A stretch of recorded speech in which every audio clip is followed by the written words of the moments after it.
Nzambe apambola bino mpona présence na yo kati na esika oyo. Tozotanga na livre ya 1 Timothée. Vamos ler na primeira de Timóteo, chapitre 3, capítulo 3, verset 15. Versículo 15. Nous lisons dans le livre de 1 Timothée, chapitre 3, verset 15. Nous lisons du Seigneur. Amen. Mais si je tarde, tu sauras comment il faut se conduire dans la maison de Dieu, qui est l'église du Dieu vivant, la colonne et l'appui de la vérité. Amen. Amen. Papa, vous répétez les sous-sous, tous à l'attentif. 1 Timothée 3, 15. Mais si je tarde, tu sauras comment il faut se conduire dans la maison de Dieu, qui est l'église du Dieu vivant, la colonne et l'appui de la vérité. Amen. Amen. Nazotanga na version mususu. Pastor va ler numa outra versão. Juste pour la compréhension. Et puis, ndeko na biso Angelupe akotanga na portugais. Tozana 1 Timothée chapitre 3 verset 15. Bible lobby, afin que si ma venue devait être retardée, tu saches en attendant comment on doit se comporter dans la famille de Dieu, c'est-à-dire dans l'église du Dieu vivant. Cette église est une colonne qui proclame la vérité, un lieu où elle est fermement établie. Amen. Oui. Mas se eu demorar, saiba como as pessoas devem comportar-se na casa de Deus, que é a igreja do Deus vivo, coluna e fundamento da verdade. Amém? Amen. Thème na biso na tongo ya lelo. O tema desta manhã Exalue l'église du Seigneur Jésus-Christ. é a igreja do Senhor Jesus Cristo. Église Yankolo Yesu Masia. A igreja do Senhor Jesus Cristo. Bien aimé, il est important toyeba É importante saber, na tango oyo tozali no tempo em que nos ba encontramos, église eza ebele. há muitas igrejas Ba dénomination, ba organisation oyo ezoporte kombo église eza e ebele. muitas denominações e muitas organizações que têm o nome da igreja. Mais soki bokoti na kati Mas se entrarem, makambo ya bunzambe ezali te. não encontrarás coisas de Deus. Bazolobela ata Jésus-Christ te. Não falam de Jesus Cristo. Or tango tozolobela église, Mas quando estamos a falar de igreja, tozoyeba ke église mokonzi ya église eza Jésus-Christ. sabemos que o rei da igreja chama-se Jesus Cristo. Yende mutakufela église. Foi ele quem morreu pela igreja. Amen, amen. Na kati église eza mutu te tokoki konetola, Não poderemos levantar ninguém dentro da igreja. eza kaka Jésus-Christ. Somente devemos levar o nome de Jesus Cristo. Voilà pourquoi thème na biso ezali l'église de Jésus-Christ. Por isso o tema de hoje é a igreja de Jesus Cristo. Tozo développer kaka verset oyo. Vamos somente desenvolver esse versículo Pour la compréhension na biso, para a nossa compreensão. parce que ezali important tango tozotanga la Bible, Que é importante quando estamos a ler a et Bíblia. loko aliboso esengeli to comprendre le texte na contexte nango. A primeira coisa que devemos saber é compreender o texto no seu contexto. Avant toluka ba révélation nini eza caché na verset oyo nazotanga, Antes de procurarmos alguma revelação, liboso esengeli comprendre na no verset yango moko. primeiramente tens que compreender o versículo. Alors place oyo totangi bien aimé, No lugar em que lemos, soki tomati na likolo, se subirmos ainda mais, kobanda na verset 1, começando do primeiro versículo, tokomona ke eza apôtre Paul mutazoloba. iremos saber que são palavras do apóstolo Paulo. Apôtre Paul azoko s'adresser na fils na spirituel oyo azali Timothée. Ele está a endereçar-se ao seu filho espiritual que se chama Timóteo.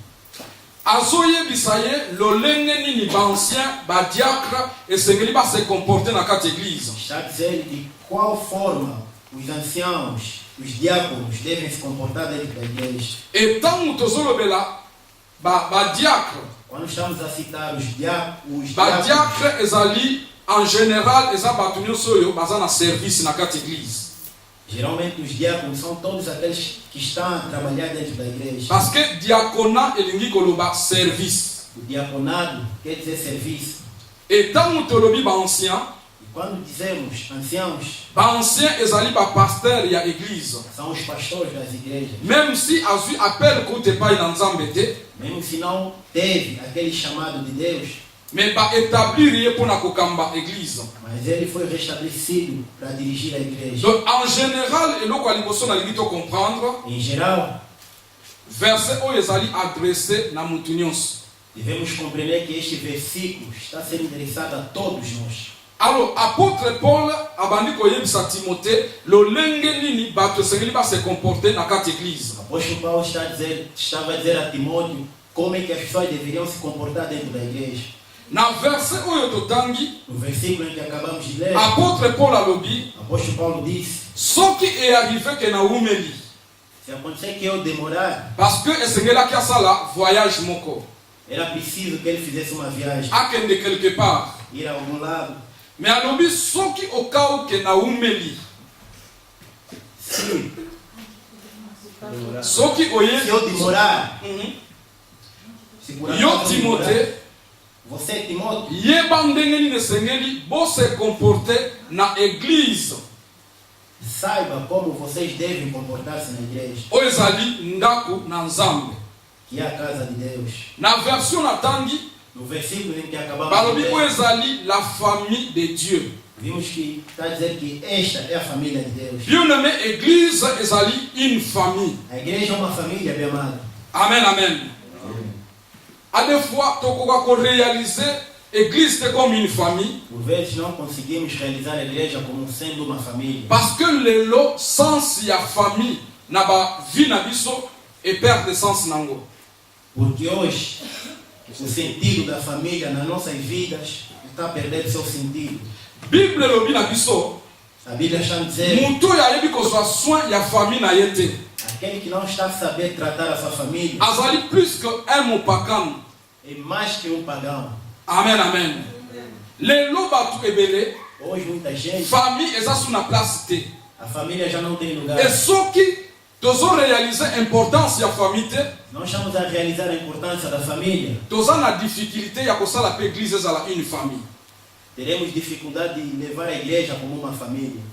Timothée soki nga na umeli, Se eu demorar, Timóteo, yeba ndenge nini ya kose comporter na kati ya église saiba como você deve comportar-se oyo dentro da ezali igreja, famille ya nzambe. onde é a família de Deus. Et apôtre Paul a continué, E ele continuou: alobi église ezali colonne et appui de la vérité. disse que a igreja é uma coluna e o apoio da verdade. Amen, amen. Alors tozokota na vivre ya message na biso. Agora vamos entrar na nossa mensagem. L'église du Seigneur Jésus-Christ. A igreja do Senhor Jesus Cristo. Bien-aimé, église ya Jésus-Christ. A igreja de Jesus Cristo Ezali na lolenge oyo bato sengeli ba se comporter. tem uma forma em que as pessoas devem comportar-se. Esika oyo Yesu azali maître. Onde Jesus Cristo é o mestre, Eza na lolenge oyo bato sengeli ba vivre. tem forma como as pessoas devem viver. Yango apôtre Paul Por isso, o apóstolo Paulo azokebisa Timothée estava a alertar ao que Timóteo: nazotikela yo église. estou a deixar da igreja, Ngai nazokende. eu vou viajar. Mais soki na umeli, Se eu demorar, yeba ndenge nini boko se comporter na église ya Nzambe. saiba como vocês devem se comportar Donc na église ya Nzambe na igreja de ba se Deus. comportaka lolenge nyonso te. Não podemos nos comportar de todas as formas, Mais malheureusement lelo mas infelizmente na ba église na biso nas nossas igrejas mokili nde ekomi ko se retrouver na kati église. é o mundo que está a se encontrar dentro da Tozo igreja. koka su kosala différence te Não estamos conseguindo mais a entre diferenciar église entre a igreja na disco, e a discoteca, entre église na musique. entre a igreja e a desbunda. Amen, amen. Amém. Alléluia. Amém. Pourquoi? Parce que ba comportement na biso ya libanda, Os comportamentos, os nossos comportamentos lolenge fora, na biso ya libanda, A nossa maneira de nos comportarmos lá toye nango na kati temos église. levado dentro da igreja. Et tango tozolobela église, Quando estamos a citar a esengeli igreja, toyeba toujours kodéfinir é preciso definir que église eza bâtiment oyo te. que a igreja não é esse estabelecimento. Oyo ezali lieu de prière.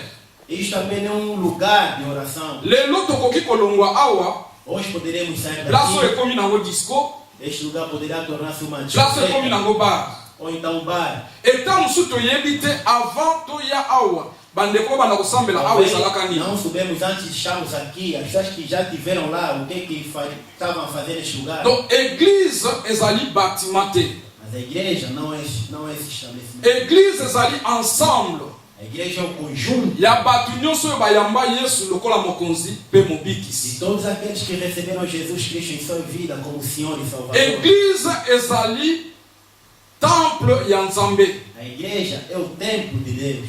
Ntango tozolobela église, Quando estamos a falar de igreja, esengeli toujours to réaliser é preciso realizar que église ezali yo na ngai. que a igreja é tu e eu. Amen, amen. Amém. Alléluia. Donc, étant que église tozali, Como igreja que somos, il faut tozala na comportement moko boye. temos que ter um bom comportamento. Non, oyo tozalaka tango tozalaka bapaya, Aquilo que éramos quando fomos pagãos ekoki koinfluencer na tire na biso ya lelo te. não poderá influenciar a nossa natureza. Tokoki kokontinue kovivre lokola te tango tozalaka bapaya. Não poderemos continuar a viver como éramos antes. Yeba lolenge nini esengeli se comporter na Saiba église ndako na como Nzambe. devemos nos comportar dentro da igreja. Que é Lolenge nini bien aimé tozali se comporter na ndako ya tata. Como é que estamos a nos comportar na casa do Senhor? Amen, amen. Alléluia. Bien aimé, étant que église tozali, Como igreja que somos, meu étant amado, que assemblée ya bana na Nzambe, uma assembleia que somos de filhos de Deus, jalousie ekoki kozwa place te. o ciúme não pode ter lugar. Rancune ekoki kozwa place te. O rancor não pode ter lugar. Hypocrisie ekoki kozwa place A te. hipocrisia não pode ter lugar. Haine ekoki kozwa place te. A raiva não pode ter lugar. Critique ekoki kozwa place As te. críticas não podem Mais ter lugar. soki makambo oyo ebandi se manifester na église, Essas coisas, c'est que Yesu aza te. essas coisas se manifestarem dentro da igreja, C'est que Yesu aza na bino lisu te. não está entre nós. Parce que Yesu aza mutu ya désordre te. Porque Jesus Cristo não é alguém de desordem. Amen, amen. Alléluia.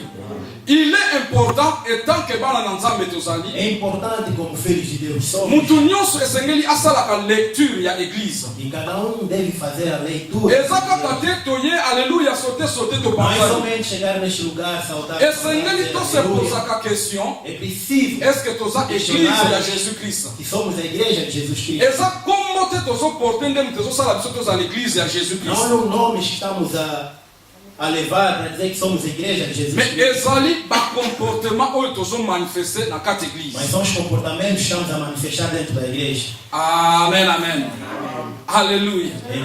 Soki bomati likolo, Se subirmos, bokomona ba critère oyo apôtre Paul azopesa. veremos os critérios que o apóstolo Paulo está a dizer. Bandeko balingami, Meus irmãos, kobanda na ngai moko, começando pelo pe pastor, na biso nyonso. ou então entre todos nós, Tokomisa bolingo lokola nzembo ya matanga. fizemos o amor como música. Pe soki de mutu homem. akufi, Se alguém morrer, toyebi deja nzembo ni esengeli toyemba. já sabemos qual é o tipo de canção que iremos. Mutu nyonso na munoko na ye, Cada em sua boca. église na biso eza na bolingo te. A nossa igreja não tem Église na amor. biso eza na bolingo te. Nossa igreja não tem Est-ce amor. que tozokoka korealize bolingo eza nini?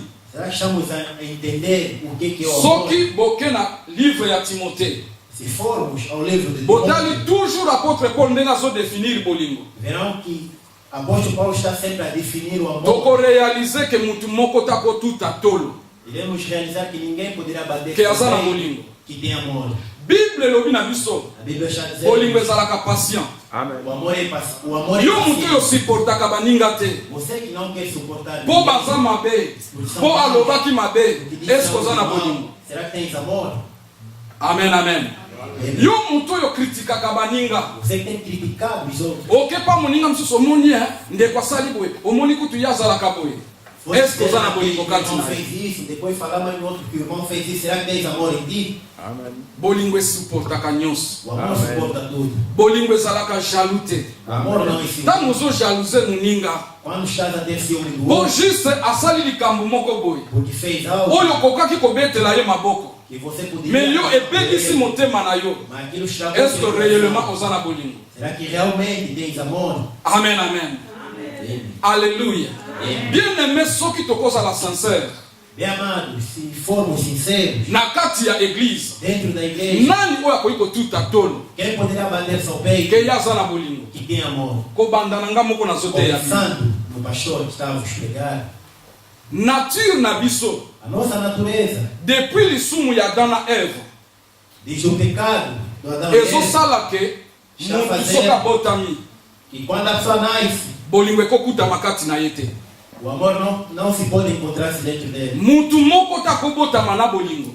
Ninguém poderá nascer com amor. Soki tolingi tolobela bolingo, Se queremos falar de amor, il faut Jésus-Christ é preciso que Jesus azala manifeste kati na biso, se manifeste parce que ye nde mutu aza bolingo. porque ele é que é o amor. Balobaka na biso boye, Tem nos dito, soki otamboli na moyibi se andares com gatuno, ozoriske mpe okoma moyibi.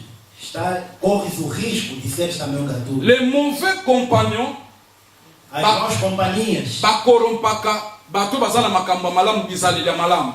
corrompem aqueles que têm bons comportamentos. Et au contraire elingi koloba, Mas ao contrário, quer dizer, soki otamboli na Yesu Kristo, se caminhares com Jesus Cristo, soki otiki Yesu akamba vi na yo, deixar que Jesus Cristo lokola guie a aza sua vida, bolingo, como ele é o bolingo amor, wana ekose manifeste aquele kati amor na yo. manifestará-se na tua vida. Soki bolingo tolingi bolingo ese manifeste na kati ya Queremos que biso, esse amor se manifeste dentro da il faut igreja. totika Jésus azala maître ya bavi na biso. Preciso que deixemos que Jesus seja o mestre da Et nossa bien vida. aimé, bolingo eza processus.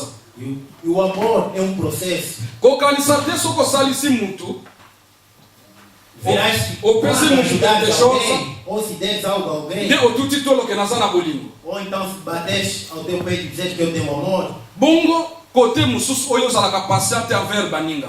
e do outro lado que não tens sido paciente, Bongo kote mosusu kaka yo moto osalisaka baninga me ozoke kritike baninga. do outro lado só você que tem feito algo pelo outro e estás aí criticando. Bolingo outra eza pessoa. processus. O amor é um processo. Amen, amen. Alléluia. Mutu oyo nyonso aselekilaka. Todos aqueles que ficam a recuar Parce que problème ezali porque tem problema, oza na bolingo te. não tens amor. Parce que soki oza na bolingo Se tiveres amor, okoaffronte problème. irás enfrentar esse Posa problema. na yo ezali bolingo wana se manifeste entre biso nyonso. Porque a vontade é que o amor se manifeste. Bolingo basengaka yango te. O amor não se perde. Bolingo bapesaka O yango. amor dá-se. Amen, amen. É. Yesu asengaki biso eloko te. Jesus não pediu nada, não. Eza biso bato ya liboso te tolingaki Yesu. Não fomos os primeiros a Mais tellement amar que ye Jesus. azalaki na bolingo, Mas como ele já tinha o amor, apusani pembeni na biso. encostou. Abi soki bato nalakisi bango bolingo, Se eu mostrar o amor, suka nango bakokoma mpe na bolingo. no fim de tudo, eles também estarão com esse amor. Amen, Terão amen. esse amor. Alléluia.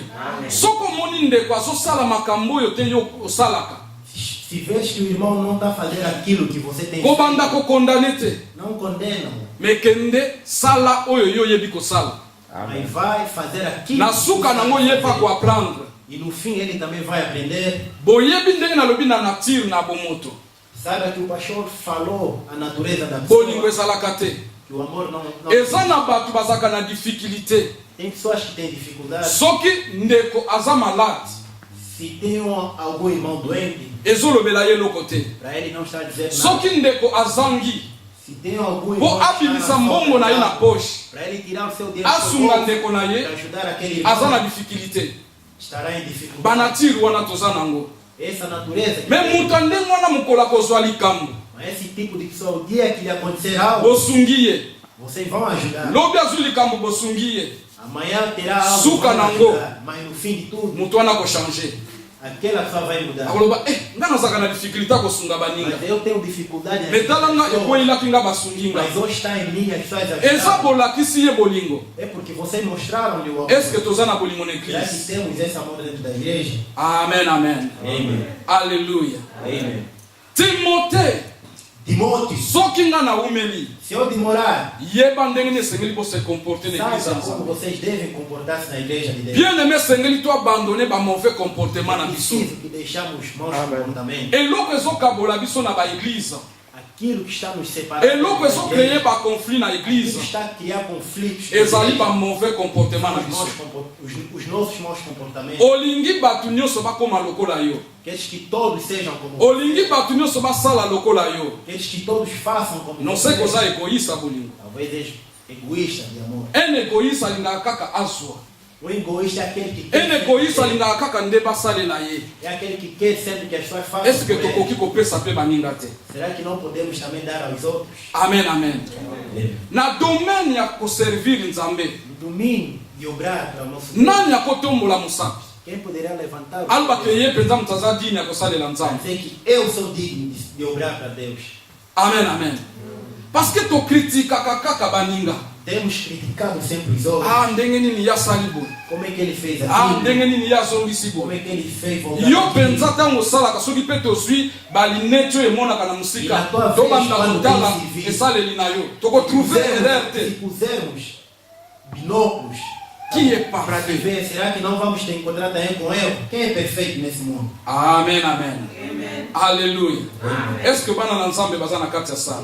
Onde é que existe filhos de Deus dentro deste lugar? Soki toza bana na Nzambe ya solo, Se somos verdadeiramente église filhos de Deus, ezalaka ndako ya tata na biso. a igreja é a casa do nosso Pai. Mwana nini Qual filho oyo akoki kondima que poderá aceitar amona ndako ya tata na ye ver a casa do seu pai? bazosala nango n'importe quoi, Está a fazer coisas que não bazodétruire yango está a boye. destruir a casa do Oyo seu akotelema te que walo aquele bakenga na que vai se telemi. levantar, que eu levantei. Bien aimé, Bible elobi na biso A Bíblia está dizendo, mokolo moko Jésus dia Jesus akoti na kati ya temple, entrou no templo, akuti temple bakomisi yango zandu, encontrou o templo, fizeram do templo bazoteka uma praça. bapigeon, Uns estavam vendo bazoteka banguba, bazoteka bamanioko.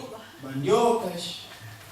Yesu alobi mais comment c'est possible Como é possível ndako ya tata na nga? fazerem da casa É como do a meu Zamba. pai uma praça? Bible elobi na biso A Bíblia está Yesu dizendo, abetaki bango filme.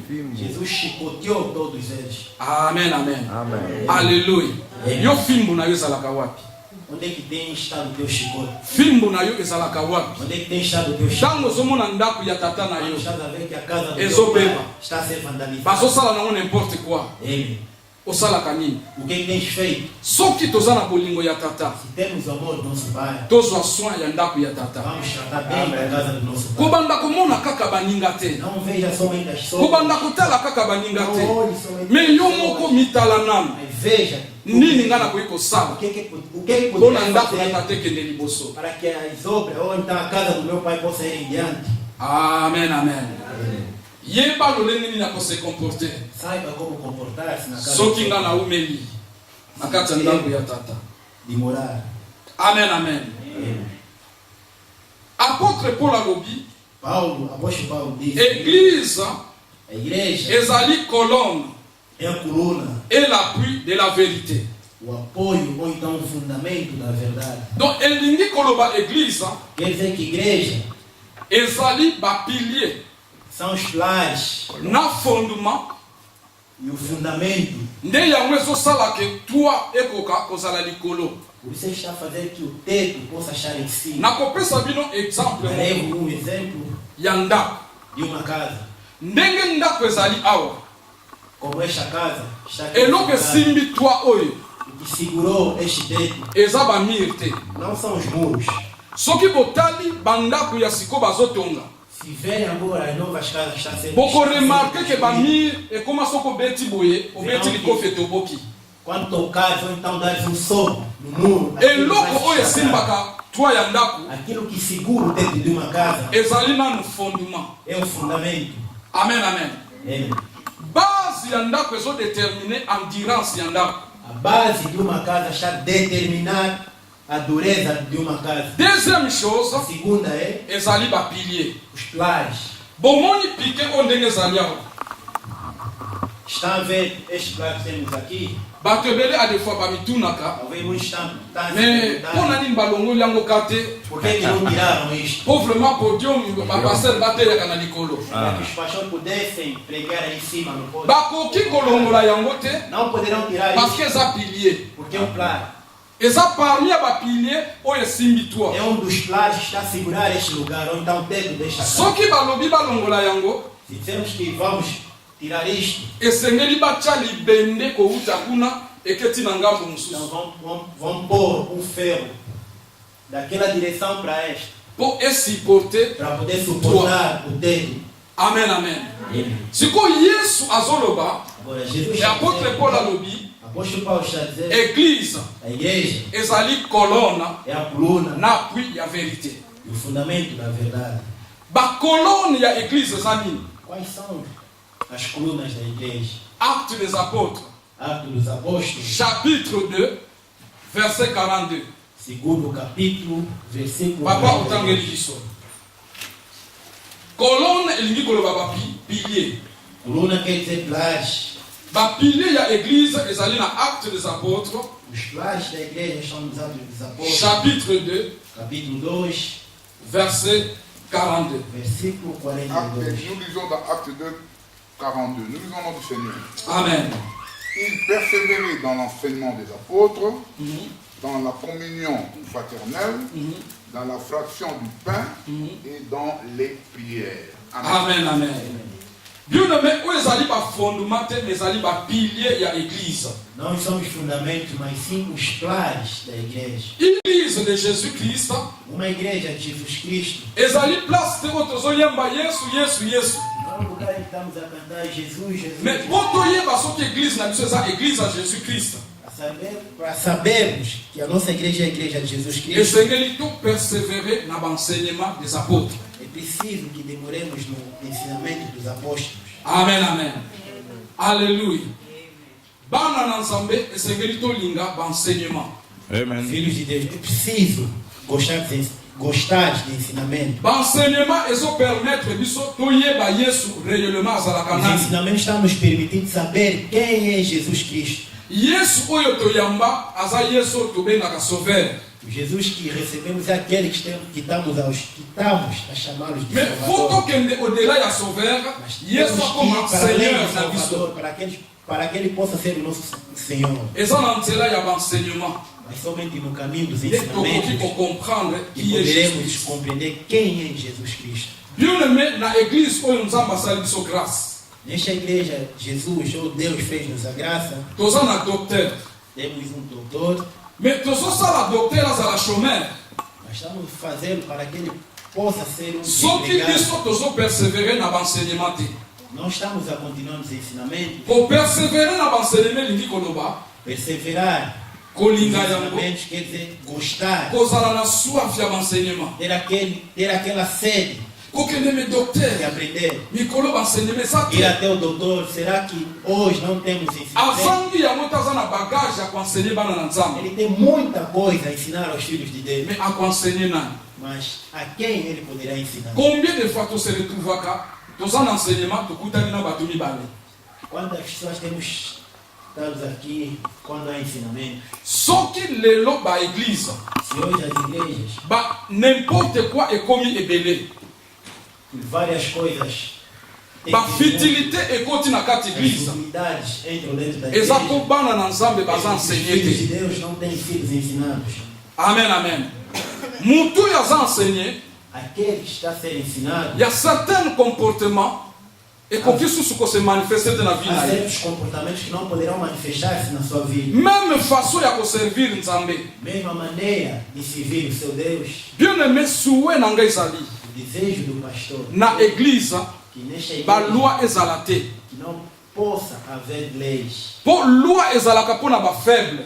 porque as leis são para os fracos, Loi ezalaka mpona ba injuste.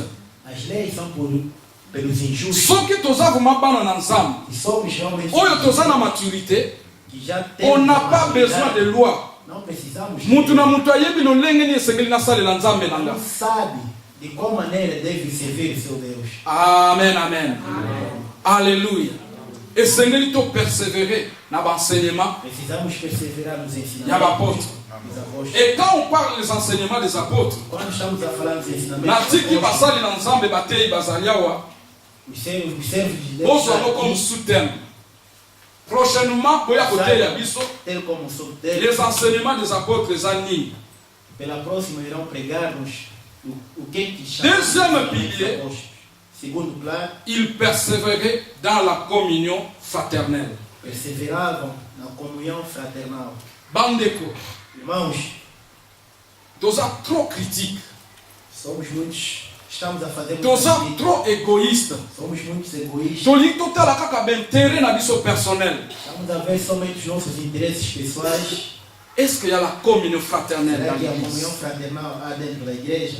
Bien aimé, une église où la communion fraternelle se manifester, A igreja em que a comunhão fraternal não está a se manifestar c'est que Jésus bozo kumbi seza Yesu mususu. é porque o Jesus que você está a adorar é um outro. Et si quand Yesu asengeli a demeurer, Onde Jesus deve residir eza esika oyo il y a la communion fraternelle. é um lugar onde existe a comunhão fraternal.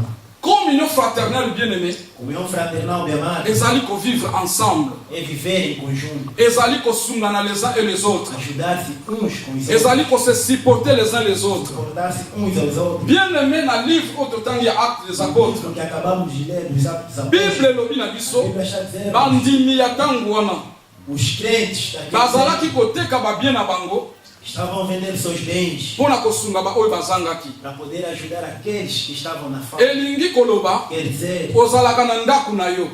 tem estado na tua casa, Mais pona bozangi ya bato musu na kati église, mas pela falta que uns têm dentro da igreja, oke oteki ndako na yo, você vai vender a tua ozwi casa, ndambo ya mbongo, vais pegar no pouco do opesi yango dinheiro, pona babola na kati église. irás dar nos pobres dentro da igreja. Ezande église ya acte des apôtres. É aqui que chamamos a igreja dos Atos dos Apóstolos. Est-ce que la communion fraternelle Será que a comunhão fraternal eza kati na biso? está dentro de nós? Est-ce que toyebaka kopartager ba bien na biso les uns et les autres? Será que estamos a saber partilhar os nossos bens com os nossos irmãos? Amen, amen. Alléluia.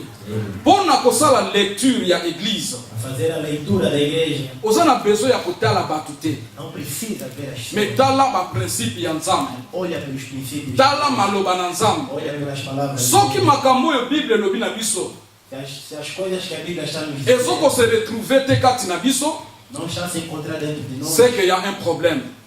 é porque existe um problema. Amen, amen. Amen. Troisième pilier, Terceiro, Bible elobi na biso, a Bíblia está a dizer, bazali ko persévérer na fraction du pain. eles dedicavam-se na Sainte Ceia. divisão do pão, ou seja, na divisão da Santa Ceia. Fraction du pain ezali Sainte Seine. A fração do pão é a Santa Ceia. Lelo na l'église na biso, Hoje, nas nossas igrejas, toliaka Sainte Seine, temos comida à Santa mais Ceia, tocomprendaka vraiment sens mas na não yo te. compreendemos o sentido da Santa Ceia. Tokoki kopesa un mois ya préparation. Podemos até dar um mês de preparação, Que mois prochain toza na Sainte Seine. que no próximo mês teremos a Santa Ceia, Mais bon remarquer na jour ya Sainte Seine, mas darão conta que no dia da Santa Ceia, eza na bato mosusu mpe balie te.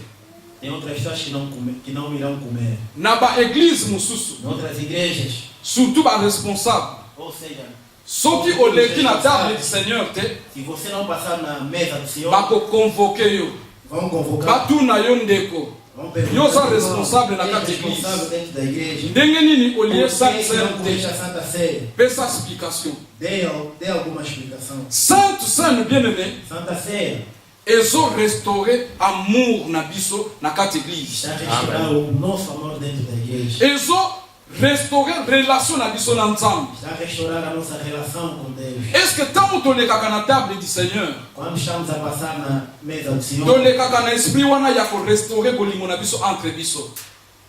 será que estamos a passar naquele espírito de restaurar o amor N'est-ce entre pas que nós? toyaka kolia Sainte Seine Ou então temos vindo comer a Santa na Ceia barankine na biso, com os nossos rancor, na bajalousie na biso, com os nossos ciúmes, na haine na biso, E com as nossas raivas, mais oleki na table du Seigneur. nós estamos a passar na mesa do Senhor. Eza malédiction ozokomilukela. São maldições que estás à procura. Soki toza vraiment bana na Nzambe ya solo, Somos verdadeiramente filhos de Deus. Sainte Seine, A Santa Ceia fais à la occasion, il y a restauration, il y a relation na a biso. ocasião da Entre bana na nossa Nzambe. restauração entre filhos de Deus.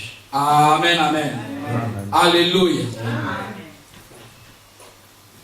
Et soki ya solo, Se verdadeiramente tolingi église oyo, queremos essa igreja, tozopesa date ya Sainte Seine. vamos dar uma data para a próxima Santa Ceia. Sainte Seine oyo tokolia, A próxima Santa Ceia queremos eza la celebrar, occasion, que possa ser uma il ocasião y a réconciliation les uns et les autres. de as pessoas se reconciliar Moko na moko ake trouver ndeko na ye. e cada um possa ir encontrar o seu Yebisa ye irmão makambo na yo nyonso ezosala pasi na motema. para poder dizer tudo aquilo que está te fazendo mal. Soki ndeko alobaka na yo mabe, Se o irmão tinha te dito algo de mal que não soki gostaste, ndeko asalaka yo mabe, se ele tinha feito algo de mal, avant toleka na table du Seigneur, antes de passar na mesa do Senhor, kende kokutana na ye. vai encontrar-se com ele. Loba na ye ndeko, Diz, irmão, nazalaka na pasi na motema. tem uma dor no Mpo na coração likambo boyo osala ngai. por essa coisa que fizeste por mim. Après réconciliation na biso, Mas depois da nossa toleka na reconciliação, table du Seigneur. vamos passar na mesa do Senhor. Bien aimé, tozosala hypocrisie envers qui? Estamos a fazer hipocrisia em quem ou a quem? Po Nzambe amonaka nyonso. Porque Deus está a ver tudo. Tokoki kobombama bato na mokili, Poderemos nos esconder das pessoas do mundo, mais tokobombama Nzambe te. mas não Amen. conseguiremos nos esconder do nosso Deus. Amen, amen. Amém. Bible elobi boye, A Bíblia está a dizer, recherchez la paix, saiba procurar a paz, sans laquelle sem a qual personne ne verra Dieu. ninguém Natiki na verá Deus. santification. Vamos deixar a santificação atrás. Luka kimia na bato nyonso. Saiba procurar a paz com todos, Sa yango okomona Nzambe te. sem a qual não poderás ver Deus. Est-ce que vraiment ndenge tozali awa? Será que Biso tokomona estamos Nzambe. aqui? Será que podemos ver esse Deus? Na makambo nyonso etondani na mitema na biso De tudo aquilo que está cheio no nosso coração. envers baninga. Est-ce que tokomona Nzambe? Com os outros, será que podemos ver nosso Deus? Komona Nzambe eza na deux volets. Tem duas formas de Aussi ver. longtemps toza na mokili, Enquanto estamos no mundo, moto akomona Nzambe vis-à-vis boye aza te. ninguém poderá ver Deus frente a frente. Nzambe ase manifestaka na image na baange mpe na makambo azosalela biso. Deus manifesta-se nas imagens, nos anjos e nas coisas que Ele tem feito na nossa vida. Oza na besoin ya loboko na Nzambe. Precisas da mão de Nzambe Deus. apambola yo, Precisa que Deus Nzambe te faça algo. asala. Precisa que Deus faça algo na tua vida. akosala ndenge nini. Como é que Ele poderá fazer? Bozaka na conflit envers baninga. Você tem um conflito com teu irmão. Amen, amen. Amém. Alléluia. Amém. Ntango balobi rechercher la paix, Quando a Bíblia está a dizer que devemos procurar elingi a paz, koloba kimia ezalaka. quer dizer que a paz existe. Mais à cause ya likambo moko eye, Por causa de algo que obumbisi chegou, kimia wana. deixaste perder aquela paz. Absence ya kimia A ausência da paz ezali ba désaccord, são os desacordos, ezali ba conflit. são os conflitos. Sikoyo Bible elobi te nani esengeli abandela nani. A Bíblia não diz que quem poderá começar por Po biso tozalaka kaka ye moto asalinga mabe. nós somos sempre aqueles que dizem aquele que me fez mal. Bible etalisi biso te nani akoluka moninga. A Bíblia não diz que quem poderá procurar. Mais balobi rechercher la paix. Está a dizer que devemos procurar a paz. Bamateya boya pasteur paix. E outro que esses tipos Wana bwakeli nde ntene. não dizer que o pastor falou por alguém. Ngai nateyaka mpona mutu te. O pastor não tenha, não prega Nateyaka maloba na por Nzambe. ninguém, mas ele prega. Oyo a aza palavra contre après kilti yaka kokutana nango lobi ke pasteur Aquele que wana estiver ezaki liloba na contra Nzambe as te. palavras de Deus, que possa, depois do culto, encontrar-se com o pastor. Amen, amen. Amém. Nani akoki kotuta tolo Quem poderá bater seu ke aza peito, mosantu que é santo, ke aza parfait. que é perfeito. Soki tolingi bolingo erenie, Se queremos que o amor il reine, faut toluka kimia na bato é nyonso. preciso procurar paz com todos. Il faut toluka to se réconcilier. Precisamos nos reconciliar. Totikaka kosala semblant. Deixamos de fazer de conta. Oye liboso alléluia, amen, Deixa amen. em frente cantar aleluia. Oyembi oteyi omodéré. Cantas, pregas, Mais au mulheres. fond na yo, kati na yo, motema na yo, eza ya kopola. Está estragado. Ba blessure intérieure, Amen. Amen. ba blessure Mágoas intérieure, interiores. balukelaka mo délivrance. procuram sua libertação. Soko za na ba blessure intérieure kati na yo. Se tens alguma mágoa dentro Ata de o ti, gêner. mesmo que jejuar Osali 40 jours ya 40 prière. dias de oração, Et ko changer ka une nada côté. irá mudar. Un mois après, Mês depois, ezongi. Ozana besoin ya délivrance. precisa de libertação. Muntu ya za na ba blessure intérieure. Aquele que tem mágoas, Obona kaka ndeko asala na mabe. tem visto sempre que o irmão que te fez mal, Ndeko wana sa kenda na ye. aquele irmão já foi há muito Ndam tempo. sa bosa na kuta sala ka yo mabe. Já esqueceu até daquilo que ele Mais yo soki longi omoni ye kaka. Mas quando tens visto ele, Motema na yo baby. teu coração se estraga. Posa na yo exister sute na mokili. A vontade é que ele não possa mais existir. Ozoko minyokola yo moko. Estás a te maltratar. Voilà pourquoi ba malade ebele ya mitema tokomi nango. Você que Ezali a tem causa ba das blessure doenças do intérieure. coração, é por causa das mágoas. Motema na yo koma sanduku ebombaka kaka. O teu coração, Sanduku. Cofre. o teu coração virou uma mala que só ficas a guardar todas as mágoas. Papa na biso azaka na mal wana babengaka sanduku. Nosso pai tinha uma mala. Bilamba wazaka kolata na jeunesse na Congo aya na kotina A roupa que ngola. ele vestia quando era jovem.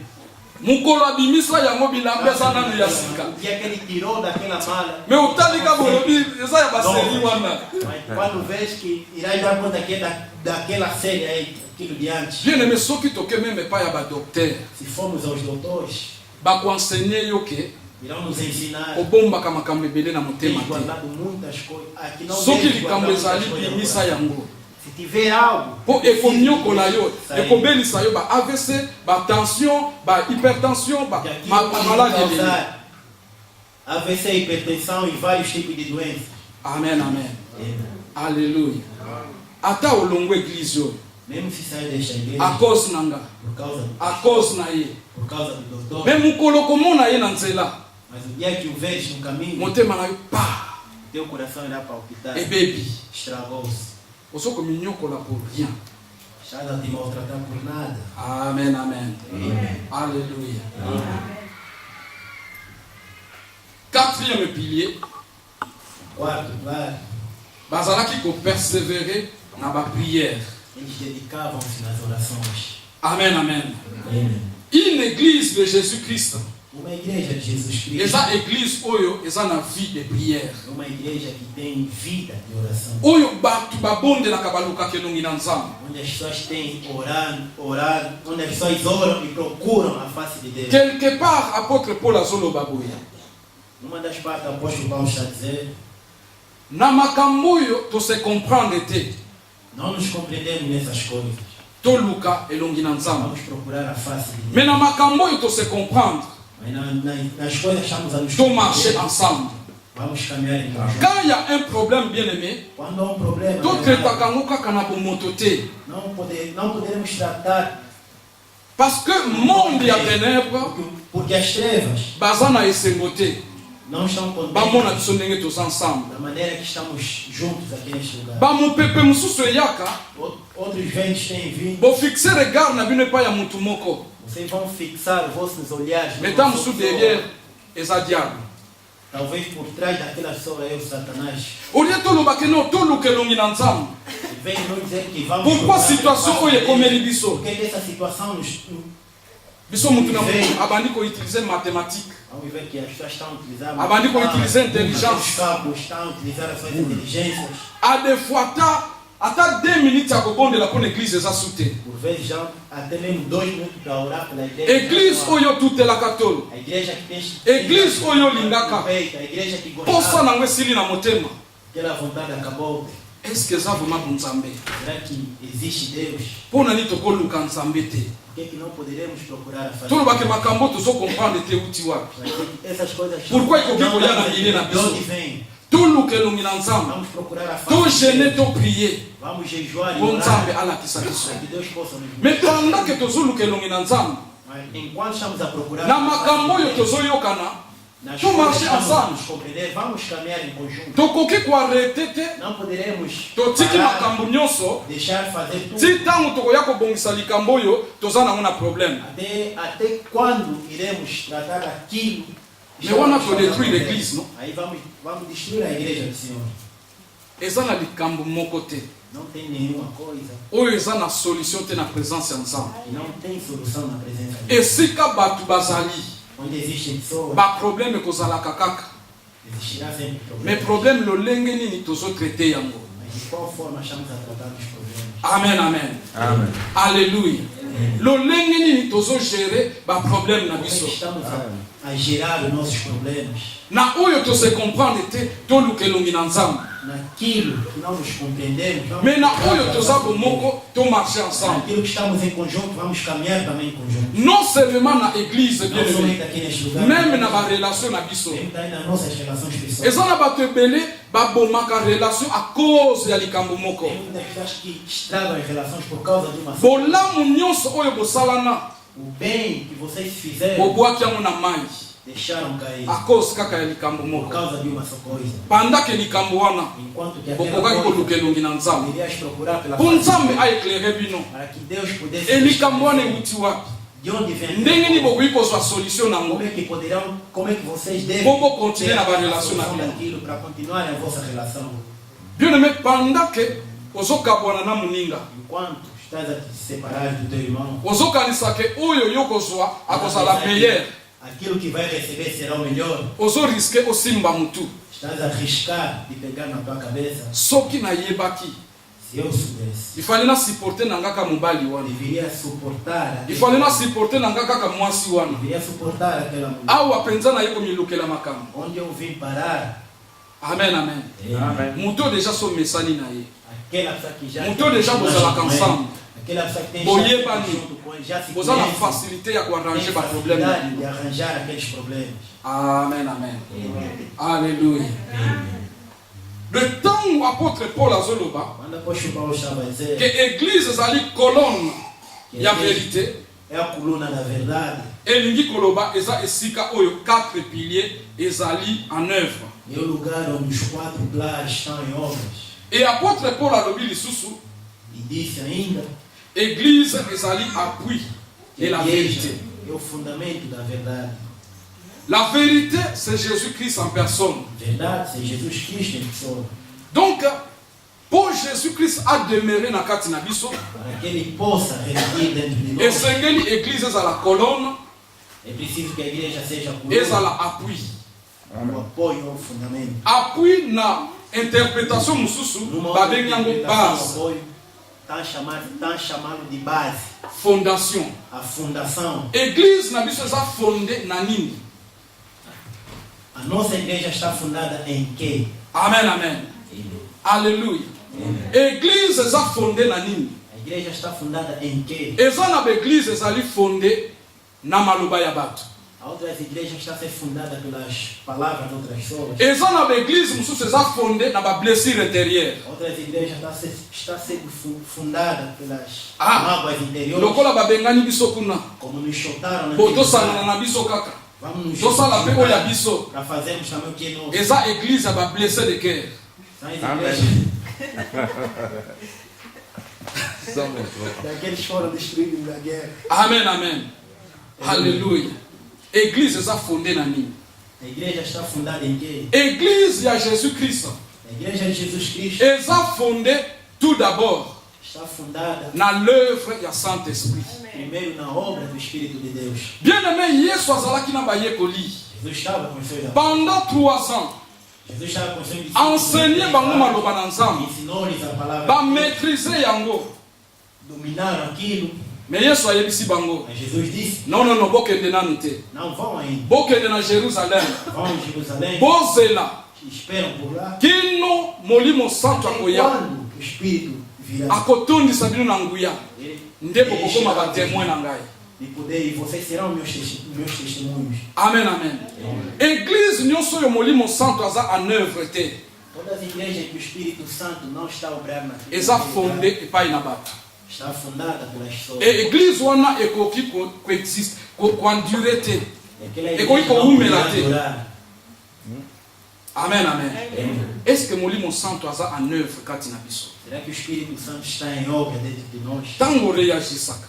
Quando tens reagido, Est-ce qu'on reagisaka avec Saint-Esprit? será que tens reagido com a presença Tango do Espírito kozaka ba Santo? acte. Quando tens posto Est-ce qu'on cuidado, kozaka mona molimo será que santo? tens Poxa, esika oyo molimo santo aza en œuvre batikelaka ye première place. todo lugar em que o Espírito Santo está em obra tem deixado no primeiro lugar. eza esika oyo nalingi nasala likambo molimo santo Quando olobi irás fazer algo, Espírito Santo, o que é que irás? etant que bato soki se na pose acte oyo eza ya bien te Enquanto pessoa, quando posares aqueles atos, na se saisir nalobi te vai se controlar, vai na ser triste mal. molimo santo Entristecer o Espírito Santo esengeli nabongisa é preciso que eu arranje. nani oyo azokamba biso Quem está nos dirigindo? tolobi eglize eza batima te Dizemos que a igreja não é esse eglize eza yo na ngai A igreja é tu. nani azokamba biso Quem está nos dirigindo?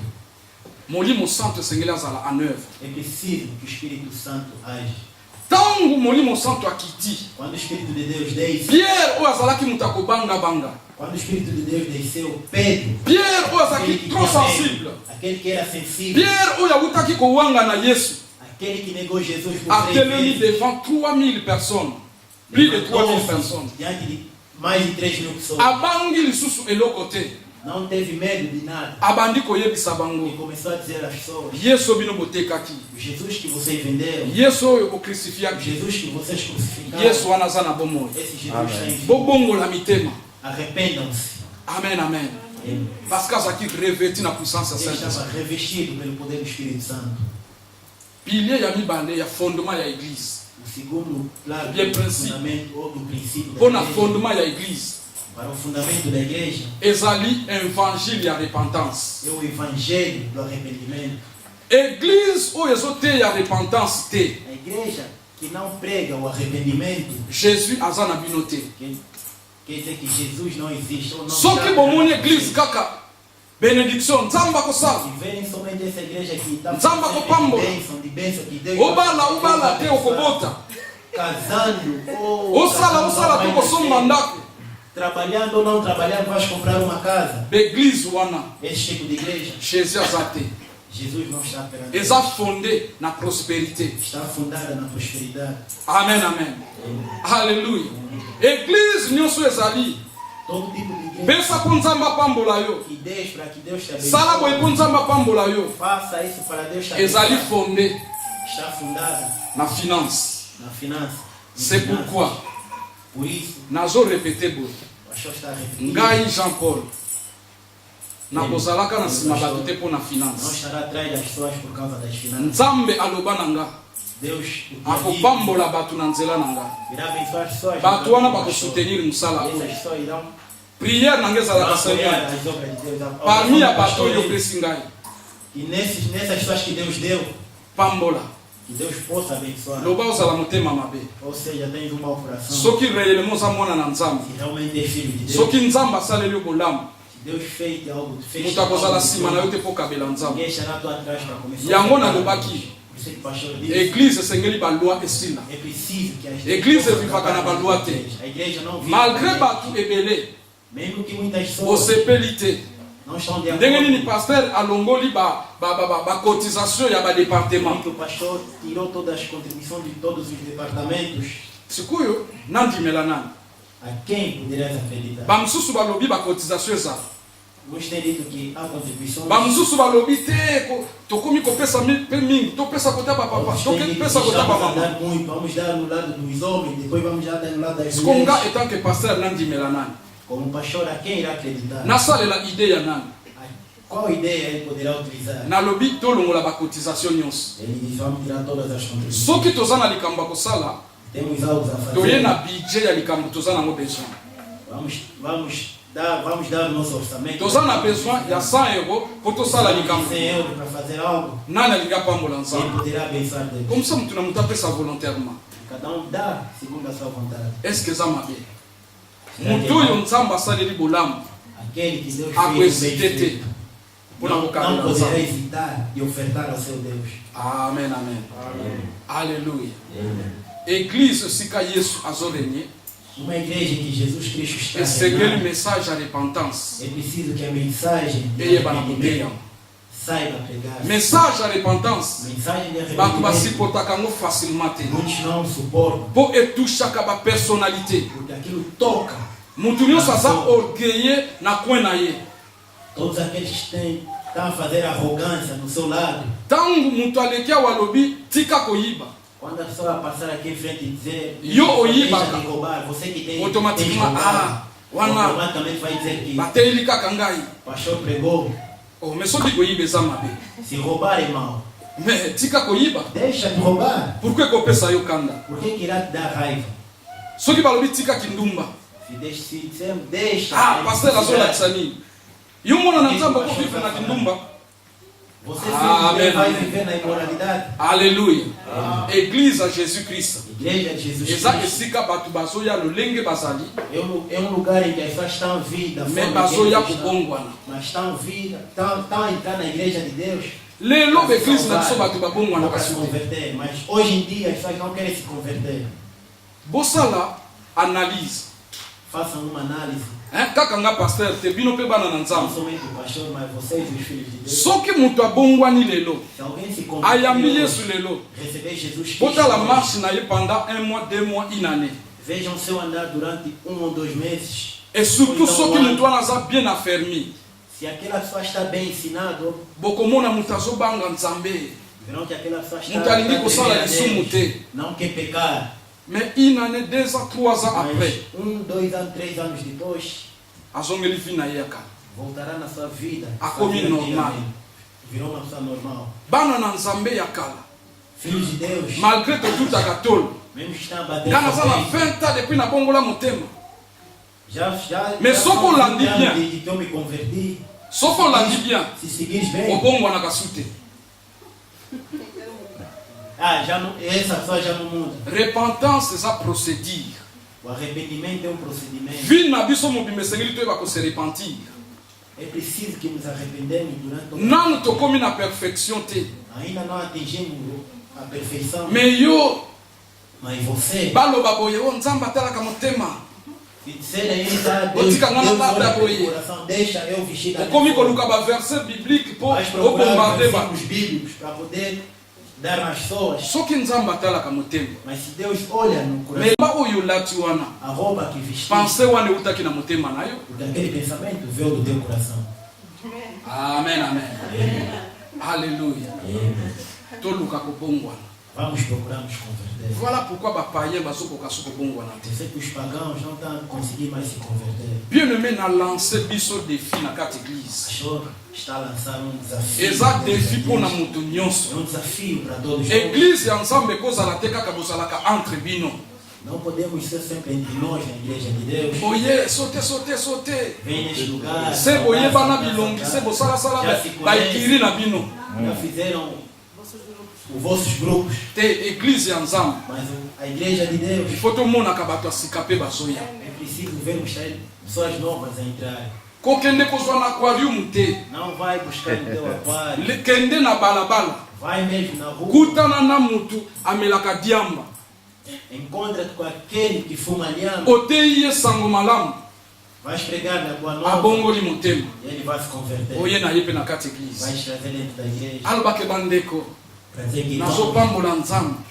Soki lelo nakomi ndenge naza. se eu estou conforme, se eu estou assim, Eza mpo nakutanaki na frère é José. porque me encontrei. Ateyaki nga maloba na nzambe. Pregou-me.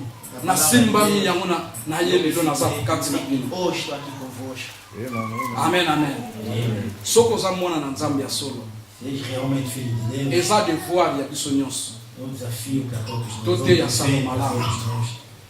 De pregar a boa Amen, nova. amen. Po bato babongola mitema. Para que as pessoas possam se converter. Bien-aimé, esengeli tondima message ya repentance. É preciso aceitar a mensagem. Ezali fondement ya église É o fundamento da igreja.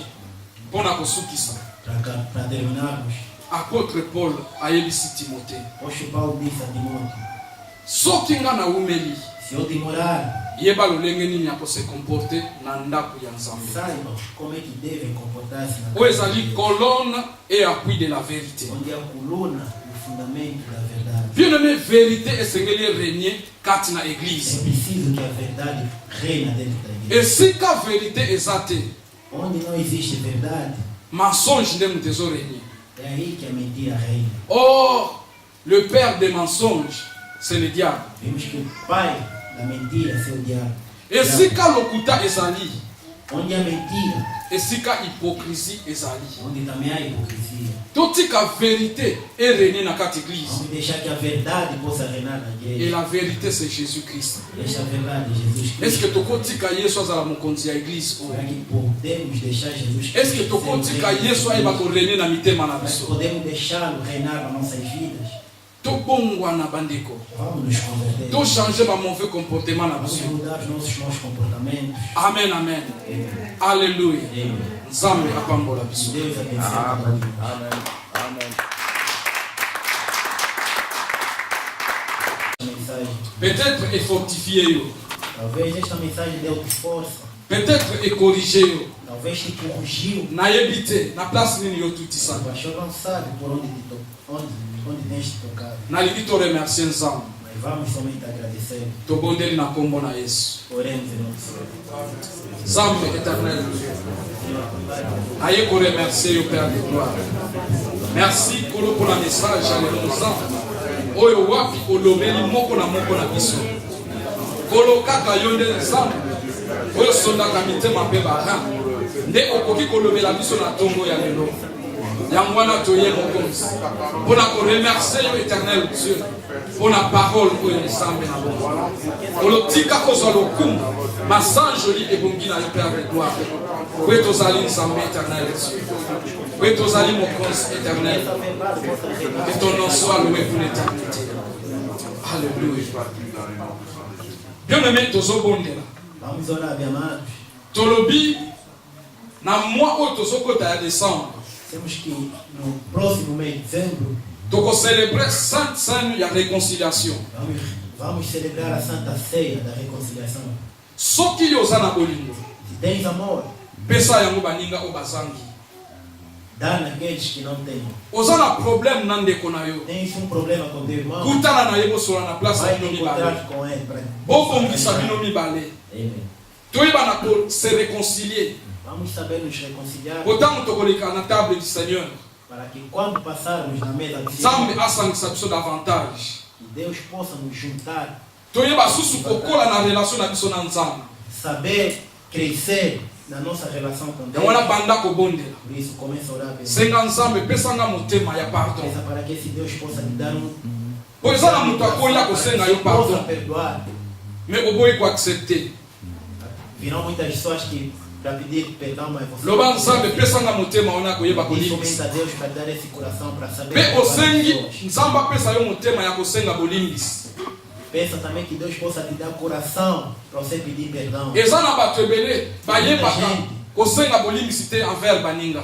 Não conseguem pedir perdão diante dos outros. Tozalaka mbangu ya kokende epai na Nzambe nkolo limbisa. Temos ido rapidamente diante de Deus para que Ele possa nos perdoar. Mais principe elobi boye. Mas o princípio está Soko certo. olimbisi moyini na yo te, Se você não perdoar o teu inimigo, olimbisi ndeko na yo se te, você não perdoar o teu Nzambe inimigo, pa kolimbisa yo te. Deus também não te perdoará. Senga Nzambe apesa yo makasi Peça para que esse Deus possa te dar força ya kokende kosenga bolimbisa envers moninga. de pedir também perdão. Tobondeli na kombo na Yesu Kristo. Teu irmão, oremos. Alléluia. Père éternel Dieu, Nzambe na ye na tongo ya lelo, message ya lelo Nzambe ezalaki kaka mpona bandeko te, mais eza mpe mpona ngai motei Seigneur.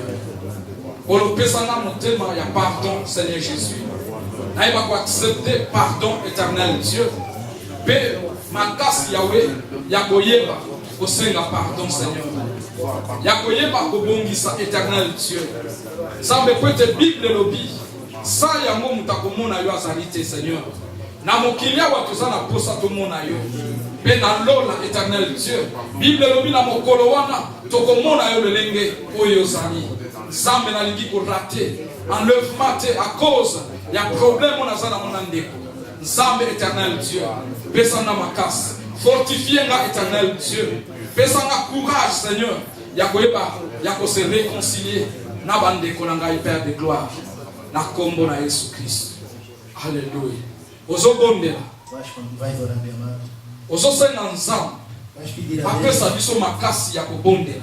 para nos dar força de orar. Bon, eza na ba certaines choses Tem várias coisas. tozomona ngo na miso na biso ya bomoto. Estamos a ver nos nossos olhos. Mais soki nzambe afongoli yo miso ya molimo, Mas se Deus abrir os olhos espirituais, okokomprendre ke compreenderás. problème oza nango na ndeko. O problema que tens com teu irmão, Moto azokoinfluence yango eza diable. o que está a influenciar esse problema é o diabo. Bible elobi ye ayaka A Bíblia está a dizer que ele vem mpona kodévorer, para devorar, mpona kodétruire. destruir. Yango wana alingi kosenga na nzambe Por isso peça a teu Deus kolo révélé biso na kati que église, ele possa te revelar pesa biso badirective e dar-nos eloko nini tokoki kosala daquilo que devemos po ete fazer bomoko na yo erenie kati na biso. para que o teu, Unidade. para que a tua união possa reinar dentro dessa igreja. Tobondeli na kombo na Yesu Kristo. Zambe na bomoko. Kolo moyini Satan ayaka toujours pour nous diviser, afin à détruire. Seigneur éternel Dieu, soki ezala makambo nzambe oyo tozokoka kogere te, oyo miso na biso molimo ezomona te, nzambe révélé biso éternel Dieu, pe pesa biso ba directive éternel Dieu, mpona koyeba kobongisa ensemble, afin que te demeurer ensemble. Cette Bible lobby, il est doux et agréable, frère, de demeurer ensemble. Et si ka osopa kama pamboli na yo, et si ka batomi baletomi sa, basangani na kombo na yo, zambe kolo yo zakati na bango, pe oyano la kanyo sur la kosenga. Vaut mieux Dieu qu'un seul, zambe na bomo, sembola loboko na yo, pete bomoko, et va ko régner entre biso na kombo na Yesu Christ. Au nom de Jésus. Amen. Amen, amen.